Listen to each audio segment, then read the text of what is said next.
আচ্ছা, আপনি কি জানেন পিঁপড়াদের বাসা ভেতর থেকে দেখতে কেমন? এই ব্যাপারটা জানার জন্যই 2012 সালের দিকে গবেষকরা একটা কাজ করলেন। তারা বেছে নিলেন লিফ কাটার নামে এক প্রজাতির পিঁপড়ার বাসা। গবেষকরা এই পিঁপড়াদের বাসার গর্তে লিকুইড সিমেন্ট ঢালতে শুরু করেন। মূলত এই সিমেন্ট জমে গেলে বাসার ভেতরে আকৃতিটা ফুলে উঠবে। কিন্তু গবেষকেরা ভাবতেও পারেননি পিঁপড়ার সেই বাসা কতটা বড় ছিল।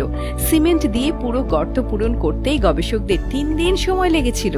সিমেন্ট লেগেছিল প্রায় 10 টনেরও বেশি।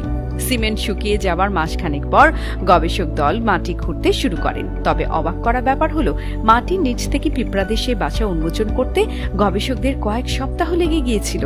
শেষ পর্যন্ত মাটি খুঁড়ে গবেষকরা যা দেখতে পেলেন তা চোখ কপালে তোলার মতো ব্যাপার।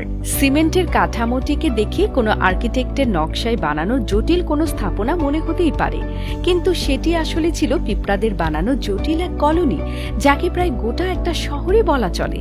পিঁপড়াদের সে কলোনিতে ছিল সবকিছুই, বড় বড় হাইওয়ে থেকে শুরু করে ছোট ছোট শর্টকাট রাস্তা। সেগুলোর সাথে যুক্ত এক একটা চেম্বার, আবার প্রতিটি চেম্বারও ছিল আলাদা আলাদা কাজের জন্য। এমনকি পিঁপড়াদের সে কলোনিতে ছিল ফাঙ্গাস গার্ডেনও, যেখানে সংগ্রহ করে রাখার যাবতীয় পাতার স্তূপে ফাঙ্গাস জন্ম নেয়। সেগুলো আবার রানী পিঁপড়ারা লার্ভা টিকিয়ে রাখতে সাহায্য করে। পিঁপড়ার সেই কলোনি ছিল রীতিমতো এক গোলকধাঁধা। জটিল সেই কলোনি বানাতে 40 টন মাটি সরাতে হয়েছিল পিঁপড়াদের। 500 বর্গফুট জায়গা জুড়ে 26 ফুট গভীর এই কলোনি। ব্রাজিলের মাটিতে এই কলোনিকে বলা হয় বিশ্বের অন্যতম বড় পিঁপড়া কলোনি, যেখানে একসময় মিলিয়ন মিলিয়ন পিঁপড়া বসবাস করত। কিন্তু কোনো এক কারণে তারা এই কলোনি ত্যাগ করে চলে গিয়েছিল।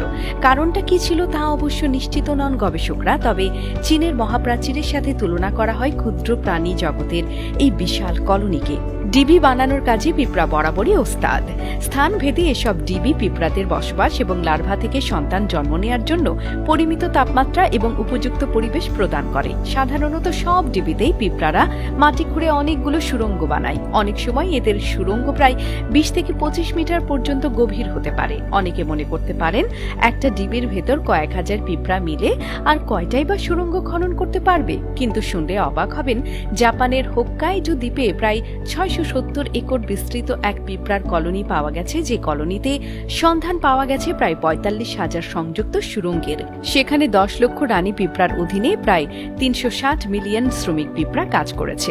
এত বড় কলোনি পরিচালনা করতে পিঁপড়াদের মধ্যে একটু নিয়মের হেরফের হয়নি।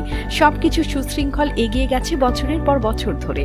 এ ধরনের বিশাল পিঁপড়া সমাজকে সুপার কলোনি হিসেবে আখ্যায়িত করা হয়।